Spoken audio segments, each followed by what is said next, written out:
O aqueduto ele é como se ele tivesse ancorado aqui na Lapa, mas ele tem toda essa história para trás e chegou até hoje com uma espécie de cenário, assim. A Lapa é uma oportunidade de encontro, assim, você pode encontrar uma coisa, um improviso, assim, na Lapa, o que você não espera. É um lugar que foi marginalizado, que Madame Satã frequentava, era um lugar de travesti, um lugar de bandidagem, que hoje em dia está virando um lugar da moda, né?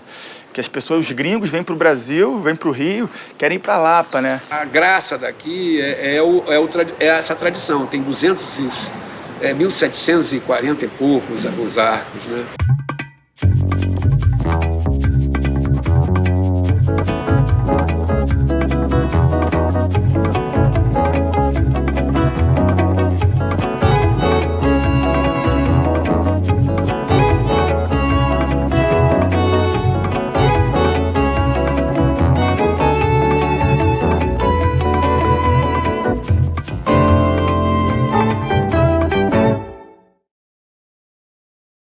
A água chegava ali pelo aqueduto, onde é hoje o convento de Santa Teresa, e depois cruzava aqui pelos arcos para poder chegar, alcançar o Morro de Santo Antônio, dava a volta pelo Morro de Santo Antônio e chegava finalmente ao Largo da Carioca, onde era a fonte pública.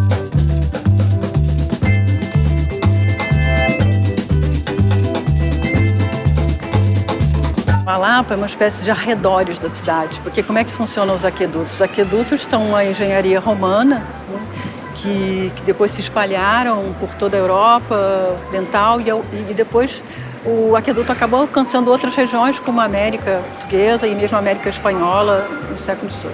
No final do século XIX, o sistema de abastecimento ligado ao Rio Carioca e a essa captação do aqueduto, ele já estava obsoleto, a gente vai começar a ter outros sistemas de abastecimento de água e, finalmente, então, esse trecho que sobrou, os arcos, eles vão ser usados para a passagem do bonde elétrico para Santa Teresa.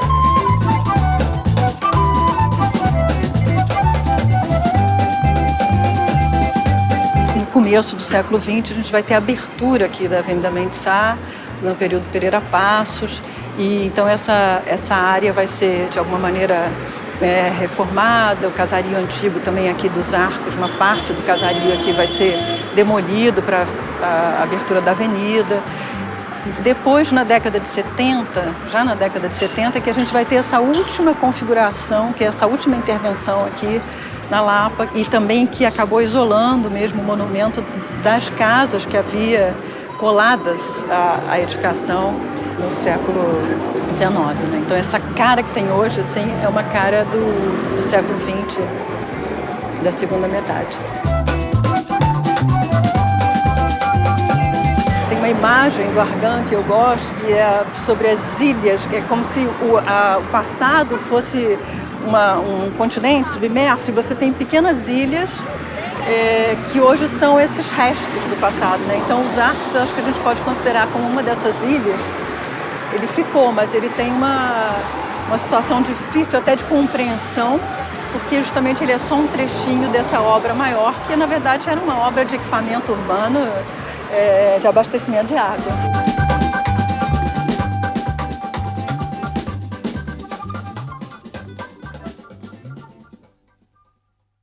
É um pouco como se os arcos eles funcionassem como um divisor, né?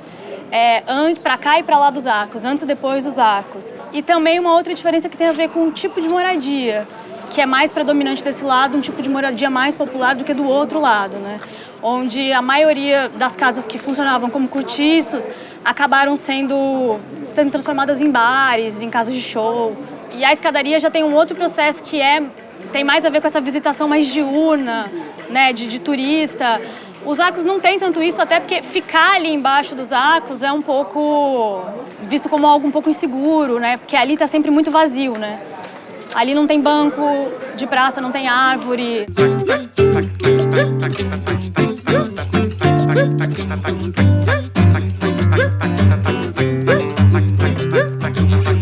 Várias escadarias aqui ao longo da Lapa, até lá o bairro de Fátima, mais pra frente, no Paula Matos, que ligam essa parte de baixo a Santa Teresa.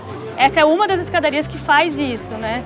Só que essa escadaria tem essa peculiaridade dos azulejos que foram sendo colocados pelo Celarón, que era um artista plástico chileno que veio morar no Brasil, que tinha, né, não sei se ainda funcionou, um ateliê aqui nessa escadaria e começou a decorar isso, né? Era uma obra em progresso, como ele mesmo dizia, que estava sempre sendo transformada. O que eu diria da escadaria é que ela é muito representativa do que é a Lapa, né? Esse caldeirão de gente de todos os lugares do mundo, e daqui, e morador de rua, e enfim, e arte, e música, e tudo muito junto, assim, né? Então é um espaço muito interessante.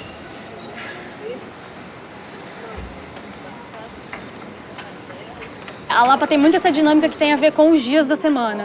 Então, na sexta-feira e no sábado, ali tem uma dinâmica diferente, de muita ocupação e de muita gente ali em volta. Ela foi primeiro por esse viés, assim, de casa noturna, de shows, dessa coisa da noite, né? Você não podia fazer música em Santa Teresa, que Santa Teresa é totalmente residencial.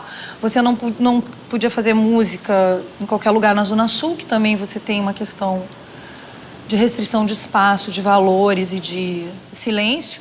Então a Lapa estava meio abandonada, as pessoas vieram para cá.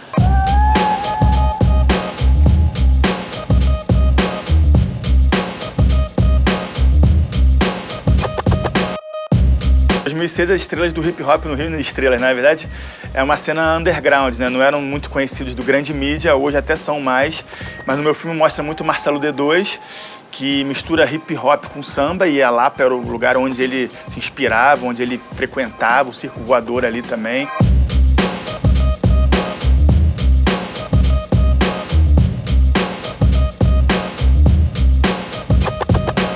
São vários MCs que moram em diferentes lugares do Rio de Janeiro, mas que de noite vão pra Lapa se encontrar e fazer música, fazer as batalhas de MCs, e onde aconteciam os eventos de hip hop do Rio de Janeiro. E eu acho que essa história de ter sido celeiro do samba, de uma certa forma, atraiu um pouco os gringos, a curiosidade das pessoas, e começou a ter essa estrutura aí que não tinha, né? Pode filmar lá. A roda de samba é o grande barato, é o grande poder transformador, né? Como se falam do samba. A roda de samba é que muda as pessoas.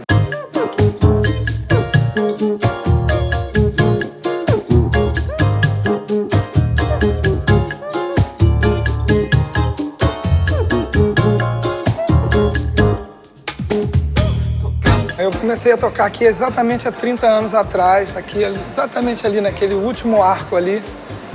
Havia um bar de samba, chamava Arco da Velha. O Zeca, Juvelina, Fundo de Quintal. E eles frequentavam aqui. Eu tive a felicidade de começar exatamente a minha carreira. Esse foi o primeiro lugar que eu toquei.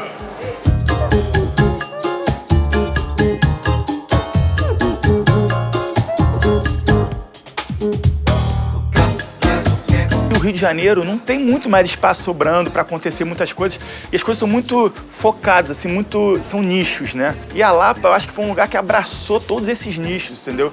Um lugar relativamente abandonado, muitos casarões abandonados, o que possibilitou as pessoas abrirem bares, abrirem casas de show. A Lapa, por ser o centro da cidade, ela conseguiu juntar todo esse movimento de samba da Zona Norte, do subúrbio, com o movimento de samba da Zona Sul, com os blocos de carnaval que foram ressurgindo.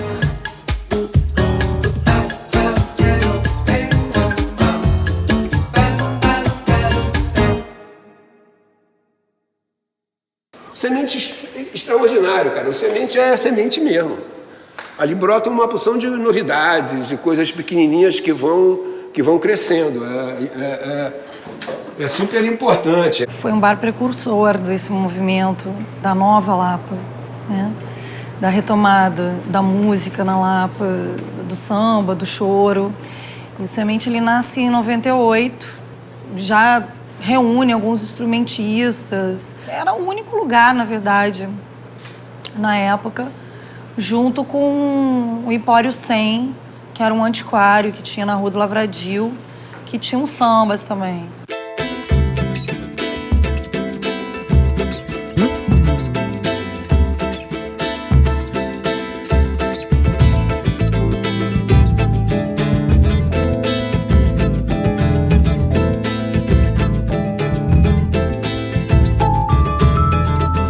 músicos vinham, uma garotada que estava surgindo, interessada pela música de raiz, o samba de raiz, enfim, que não tocava, né? Que na década de 90 não tocava no rádio, não tocava em lugar nenhum. E esse pessoal foi trazendo outras pessoas antigas, foram procurar mestres e que eles encontravam no samba e vinham para cá também. Então começou a haver realmente essa troca, esse repertório todo revisitado e os instrumentistas jovenzinhos se criando e se fortalecendo, e começando a ganhar substância. De repente chega alguém, uma canja que você jamais esperaria, e aí as pessoas começam a dançar, afasta as mesas, é um lugar mínimo, enfim. Mas realmente é essa atmosfera que faz a identidade do lugar e que me cativou, né, que me fez querer fazer esse documentário que eu tô fazendo.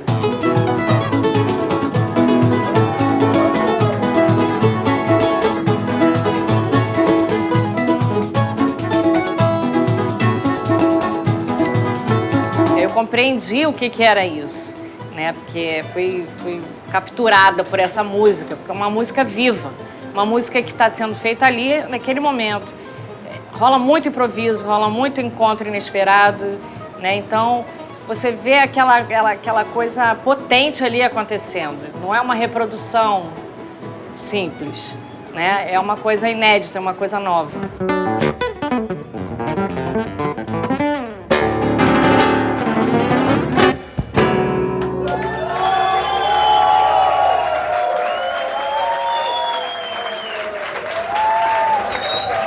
Eu considero o Semente como uma extensão da minha casa. É o lugar onde eu me sinto mais à vontade tocando. Daqui saiu toda essa moda de Lapa e essa revitalização da música brasileira de novo. Saiu desse espacinho aqui, não tenho dúvida nenhuma. O jornalista resolve escrever sobre samba, o engenheiro larga a engenharia para tocar pandeiro. Isso eu vi muita gente assim se interessar pelo samba. Se apaixonar na roda. Então eu acho que o que está faltando mais são as rodas de samba. Essa parte artesanal, que eu acho que é muito importante para o samba, entendeu? Eu acho que os músicos realmente foram responsáveis pela revitalização da Lapa. Os músicos e os empresários que foram abrindo espaço para esses músicos tocarem. Eu acho que foi isso que aconteceu. A Lapa é o caso mais paradigmático no qual o Estado teve uma intervenção muito pontual e muito pouco significativa, que veio basicamente tentando organizar as coisas que já tinham acontecido e fazendo isso, na minha opinião, de uma maneira muito pouco habilidosa, né? É um caso raro no mundo em que o poder público teve que ir atrás dos empresários, teve que ir atrás do movimento. Existiu um movimento dos músicos, dos empresários, e o poder público teve que vir atrás para tentar dar alguma condição daquele movimento acontecer e se estabelecer da forma como aconteceu incontestavelmente. Para o mundo todo, hoje a Lapa é uma referência. As pessoas vêm para ouvir música na Lapa. Quando você vai recontar essa história, é lógico que ela é uma história com múltiplas versões, né? Existem milhares de versões para contar essa história de como esse lugar passou a ser efervescente novamente, todo esse processo aconteceu. E isso é muito interessante de observar no Brasil, comparado aos outros casos, como cada um é um. O Pelourinho é um, a Luz é um, o Recife Antigo é outro, que talvez seja, na minha opinião, o mais parecido um pouco com a Lapa, apesar de eu achar que lá a intervenção do Estado foi ainda maior. Então aqui na Lapa foi muito isso. Então teve uma coisa do samba, que teve uma presença importante, e também teve uma coisa de rua, né? Que eu acho que é outro processo diferente, que os cariocas falam muito que a Lapa é um dos lugares mais democráticos da cidade, né? Junto com a praia. É onde junta todo mundo, vem todo mundo de todas as partes da cidade. E essas pessoas não necessariamente vão para casa noturna X ou Y, né? Tem muito uma coisa de ficar na rua, com som na rua, bebendo de camelô. E essa é a parte que eu acho que o poder público errou muito em não fortalecer isso, sabe? E sim procurar diminuir isso. Você tem a Sala Cecília Meirelles, você tem a Fundição, você tem o Circo, são centros culturais, onde tem cursos o dia inteiro, né? Onde você tem alunos. Você tem uma escola de medicina aqui depois dos Arcos. É um bairro do centro, colado no centro da cidade.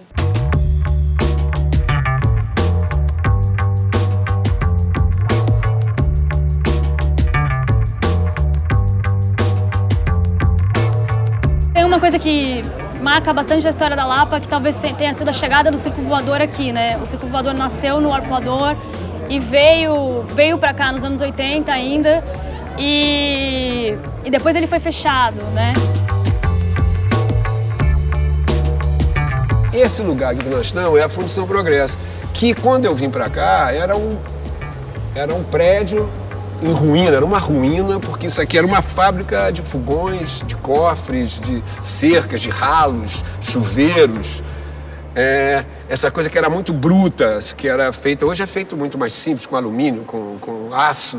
A época era fundido no ferro e aqui era uma indústria forte aqui nesse lugar. E nos anos 70 e pouco, isso foi meio abandonado e ficou, porque eu acho que faliu, alguma coisa de imposto, e ficou aqui abandonado. A gente, em contrapartida, como é que a gente encontrou isso, do outro lado? Eu venho de um grupo que chama Asdrubal Trouxe o Trombone, um grupo de teatro. Era eu, a Regina Casé, Luiz Fernando Guimarães, o Evandro Mesquita. Aí tive a ideia de fazer um circo, de fazer um espaço para que a gente pudesse se apresentar. E aí, era na Zona Sul. Se a gente vai... Como é que a gente vai fazer? O espaço que tinha para essa coisa nova quase não existia. Então, um circo é legal porque, de repente, a gente pede o espaço, a gente não tem que comprar o espaço, de repente a gente clona, a gente aluga. Montamos um circo no Arpoador e foi um escândalo, assim, de acontecimento espetacular. A gente fazia muito barulho para aquela região que era muito rica da cidade, o Arpoador.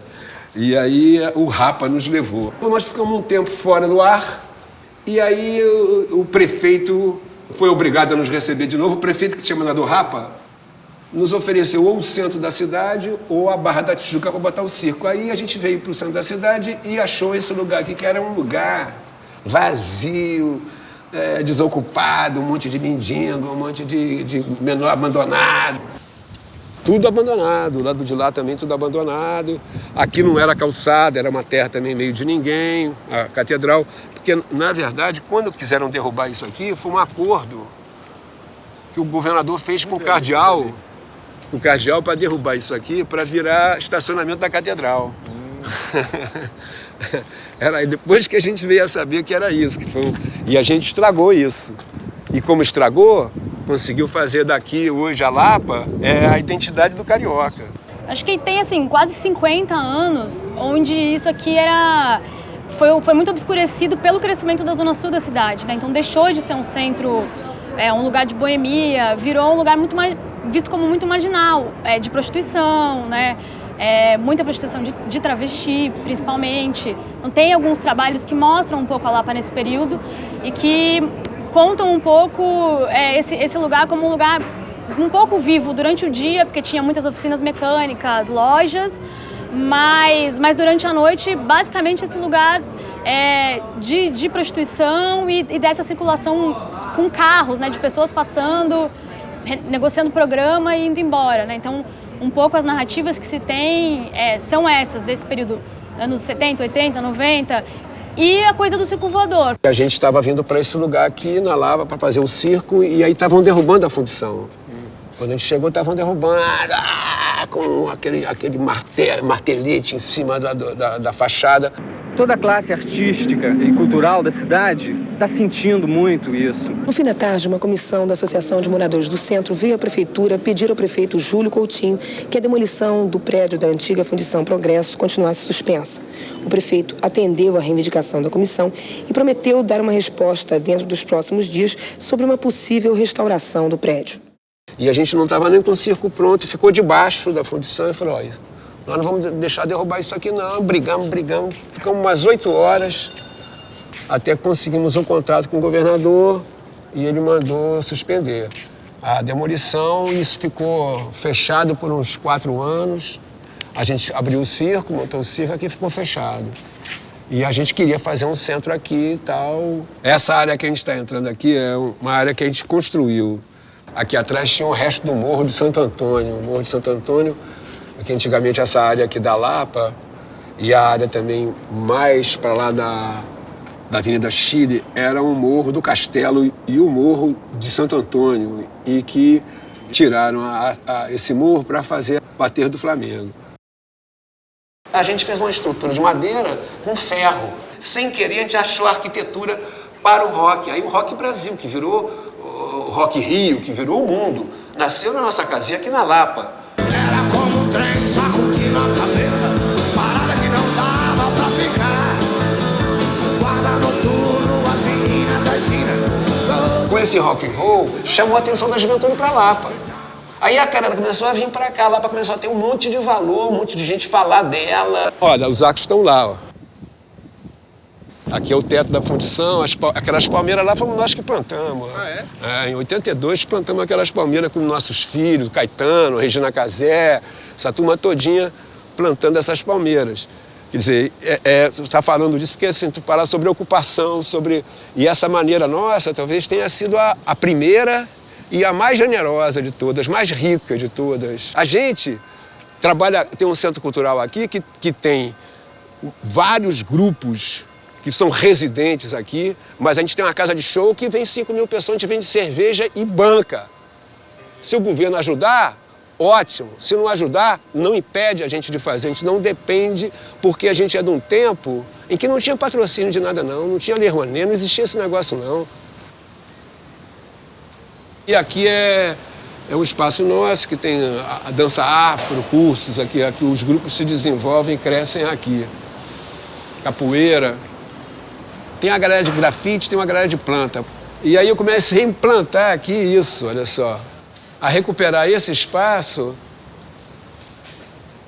eu podia gastar 1 milhão aqui para fazer uma parada. Aí eu gasto 5 pau, 7 pau por mês, bancando uma galerinha, grafitando, pintando aqui, melhorando, plantando, aí faz... Porque nós estamos entrando agora no meio ambiente, no plantio, porque se a gente não plantar, irmão, não tem água.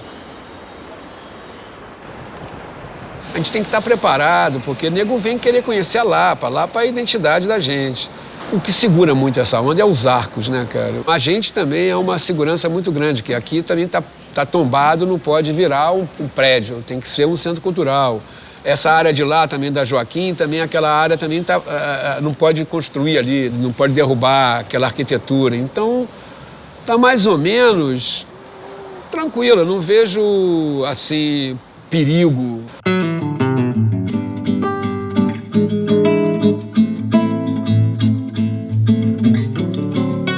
Lapa, que nem a Lapa, as músicas, a Lapa antiga, a Lapa nunca foi tão incrível como é hoje.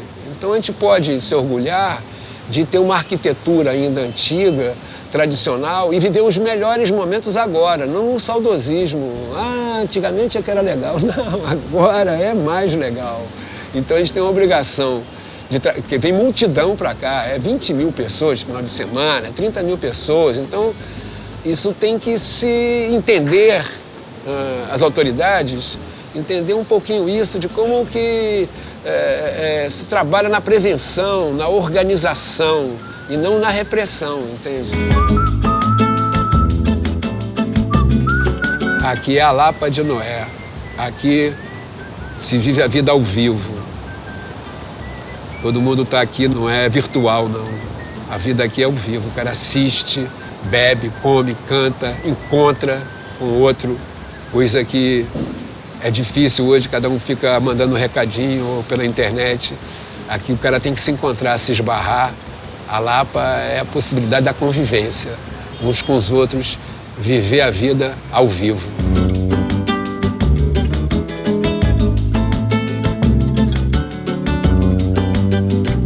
A Lapa é minha amiga, a Lapa gosta de mim. Lapa tem para todo mundo, velho, novo, preto, branco, do mendigo ao presidente.